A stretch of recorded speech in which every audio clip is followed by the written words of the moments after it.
आज का हमारा टॉपिक है the merchant of Venice by William Shakespeare. बहुत ही फेमस प्ले है ये द मर्चेंट ऑफ वेनिस, जो कि पब्लिश हुआ था 1623 में। इसको विलियम शेक्सपियर ने लिखा है। ये इनका एक फेमस प्ले है, पब्लिश्ड हुआ था 1623 में। इसकी सेटिंग रखी गई थी वेनिस एंड बेलमंट नाम की जगह पर। ये सिटी का नेम है और इसमें ट्रैजिक कॉमेडी यूज़ की गई है। इट्स अ ट्रैजिक कॉमेडी और इसकी जो सेटिंग रखी गई है वो वेनिस एंड बेलमंट नाम की जगह पे रखी गई है। नाम याद रखिएगा। अब कैरेक्टर्स देख लेते हैं कि इस प्ले में हमारे पास कैरेक्टर्स कौन कौन से हैं। पहला है बेसेनियो, दूसरा है एंटोनियो, पोर्शिया, नेरेसा, जेसिका, लोरेंजो और शाइलॉक। बेसेनियो और एंटोनियो जो हैं ये दोनों आपस में बहुत गहरे दोस्त हैं, दोनों बेस्ट फ्रेंड हैं। पोर्शिया जो है वो बेसेनियो की गर्लफ्रेंड है, ठीक है। नेरेसा जो है वो पोर्शिया की मेड है। जेसिका, लोरेंजो और शाइलॉक की बात हम बाद में करेंगे कि ये कौन है। अब जो प्ले की शुरुआत है वो बेसेनियो नाम के लड़के से होती है, ठीक है। इस प्ले की शुरुआत होती है इटली के एक शहर वेनिस से, जहाँ बेसेनियो के नाम से एक आदमी रहता था, लेकिन इसे पैसों की बहुत सख्त ज़रूरत थी। पैसों की ज़रूरत क्यों थी? ताकि वो पैसा दिखा के जो है पोर्शिया इसके साथ शादी कर सके। बेसेनियो के पास इतने पैसे नहीं होते, जबकि पोर्शिया जो है तो वो बहुत मालदार घराने से ताल्लुक़ रखती है। तो वो बेसेनियो जो है तो इसको पटाने की खातिर अपने दोस्त एंटोनियो से कर्ज़ा मांगता है। लेकिन एंटोनियो क्या करता है, वो भी कहता है कि मेरे पास अभी तो पैसे नहीं हैं, तो तुम ऐसा करो कि तुम मेरा नाम लेके शहर में किसी और से उधार मांग लो। एंटोनियो जो होता है वो बहुत अमीर होता है, उसके समंदर में समुद्री जहाज़ चलते हैं। तो वो उसे कहता है, बेसेनियो को, अपने बेस्ट फ्रेंड को कहता है कि मेरे नाम से तुम शहर में किसी और से कर्ज़ ले लो, जब मेरे शिप्स वहाँ से आएंगे तो मैं तुम्हारा कर्ज़ा उतार दूँगा। फिर क्या होता है आगे देखते हैं। आगे ये है कि वेनिस के पास ही एक बेलमंट नाम की एक जगह है, ठीक है, जहाँ पे ये पोर्शिया रहती है। पोर्शिया बहुत ज़्यादा अमीर है, मैंने आपको पहले ही बताया है। लेकिन उसके साथ मसला ये है ना कि बेसेनियो के साथ वो इसलिए शादी फ़िलहाल नहीं कर सकती क्योंकि उसके पोर्शिया के जो फादर हैं उन्होंने एक विल रखी हुई है, एक शर्त रखी है कि मेरी बेटी से जो शादी करेगा उसको कुछ शराइत पूरी करनी पड़ेंगी, और अगर वो शराइत उस लड़के ने पूरी कर ली, उन शर्तों पे वो पूरा उतर आया, तो वो ही लड़का मेरी बेटी से शादी करेगा।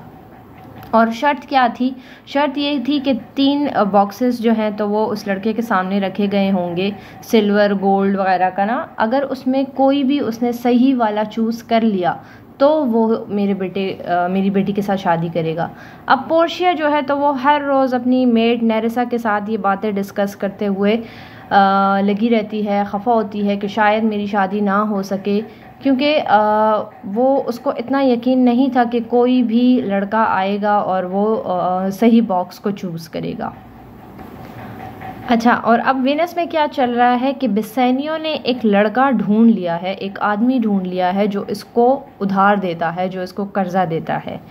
और कर्ज़ा कौन देता है? ये शाइलॉक जो है, शाइलॉक नाम का एक आदमी रहता था वेनिस में। ये लोगों को कर्ज़ा देने का काम करता था, लेकिन कर्ज़ा ये इस तरह देता था कि कर्ज़ के बाद ये उसके ऊपर इंटरेस्ट भी लेता था। इंटरेस्ट मीन सूद भी लेता था। अगर किसी को ये पैसा देता था तो उससे 3 गुना ये इंटरेस्ट भी लेता था।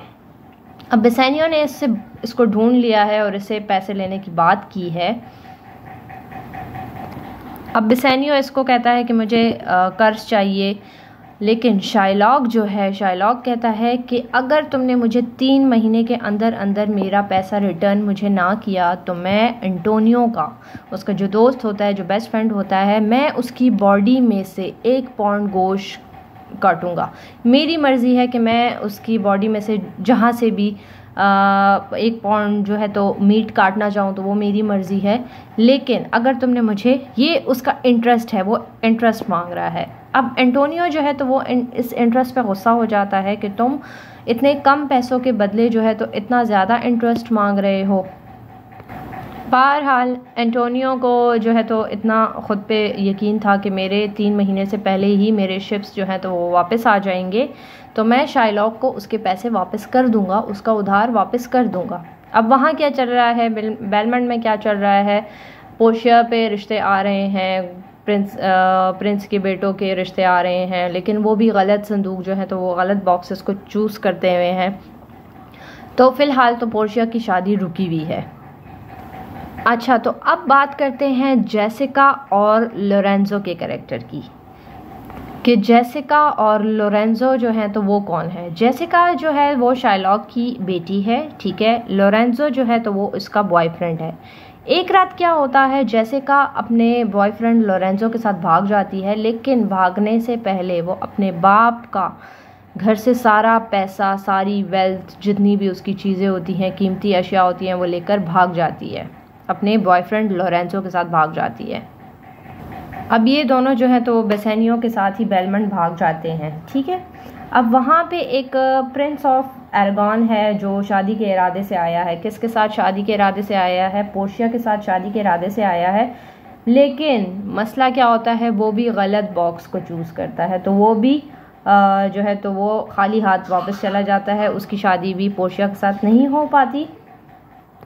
बेसेनियो जो है तो वो पोर्शिया के पास जाता है, उसके लिए बहुत सारे गिफ्ट्स लेके जाता है, और वहीं पर एक बैड न्यूज़ इनको सुनने को मिलती है कि जो एंटोनियो के शिप्स थे, जो समुद्री जहाज़ थे, वो कहीं गायब हो गए हैं। अब ये तो वो टेंशन की बात हो गई, क्योंकि उन्होंने शाइलॉक का जो है तो वो कर्ज़ा वापस करना है, तो वो कैसे अदा करेंगे? 3 महीनों का टाइम भी है और शिप्स भी खो गए हैं, तो पैसे कहाँ से आएंगे? बैड न्यूज़ है। अब इसके बाद क्या होता है, अब तो शाइलॉक को भी पता चल गया है कि उसकी बेटी जो है तो वो लोरेंजो के साथ भाग गई है, और उसकी सारी जो इनकम है, उसकी जो सारी वेल्थ है वो भी लेके भाग गई है। अब उसको जो है तो बहुत ज़्यादा गुस्सा आया हुआ है। वो अपनी बेटी का गुस्सा भी जो है तो वो बेसेनियो और एंटोनियो पे निकालेगा। उसका जिस्म की जो बॉडी का हिस्सा है वो काट के निकालेगा कि उसको तो पैसे भी नहीं मिल रहे, शिप्स भी चली गई हैं, उसकी बेटी भी भाग गई है, उसके पास कुछ नहीं बचा, तो वो उसने अपना गुस्सा तो कहीं तो निकालना है ना।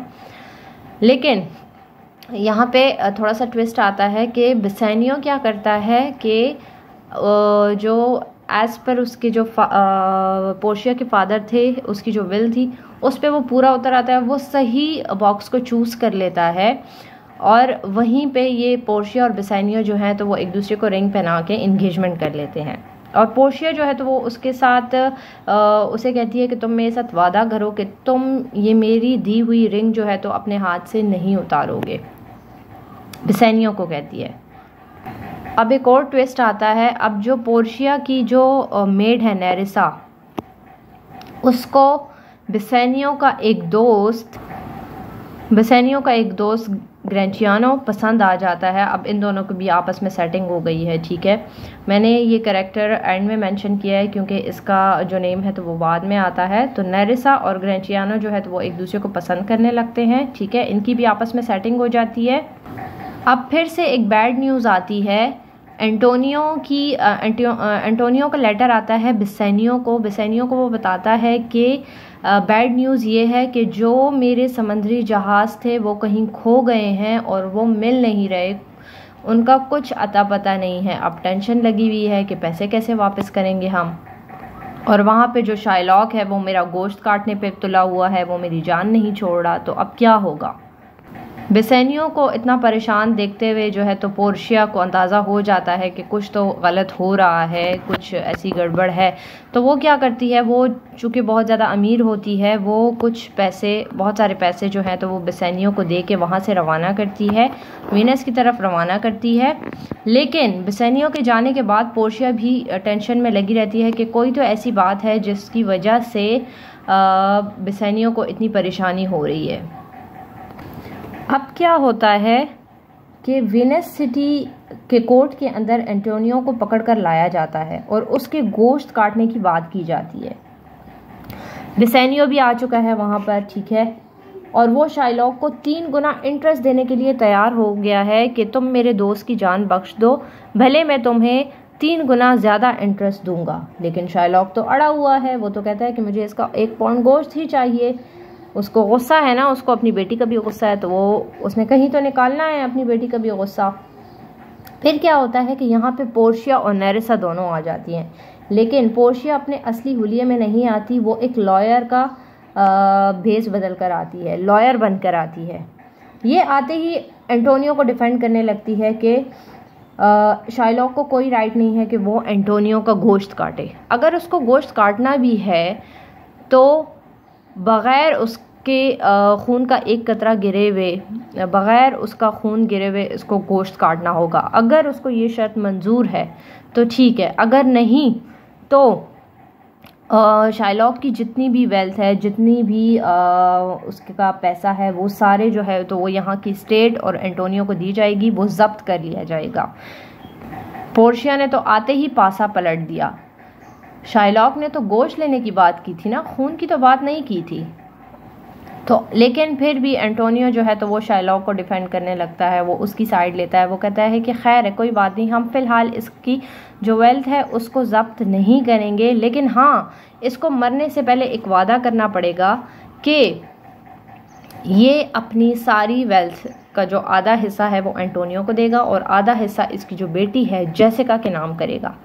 अब शाइलॉक को तो ये चीज़ माननी पड़ेगी ना, क्योंकि इसके सर पे जो है तो वो पासा पोर्शिया ने इसी के सर पे पलट दिया है, तो वो उसने ये शर्त मान ली। पोर्शिया ने एक और शर्त भी रखी थी कि इसको जो वो अपनी ये यहूदी था तो इसको ये छोड़कर क्रिश्चियनिटी को अपनाना पड़ेगा। अब क्या होता है कि इसको ये जो सारी शराइत है, शाइलॉक को सारी शराइत पोर्शिया की माननी पड़ी। अब क्या होता है कि पोर्शिया जाने लगती है तो बिसेनियो उसको रोकता है। बिसेनियो उसको किस लिए रोकता है? कहता है कि लॉयर वो तो समझ जाए ना कि ये तो असली वाली लॉयर है, तो वो उसको फ़ीस ऑफ़र करता है। लेकिन पोर्शिया जो है तो वो पैसे लेने से मना कर देती है। क्यों मना करती है?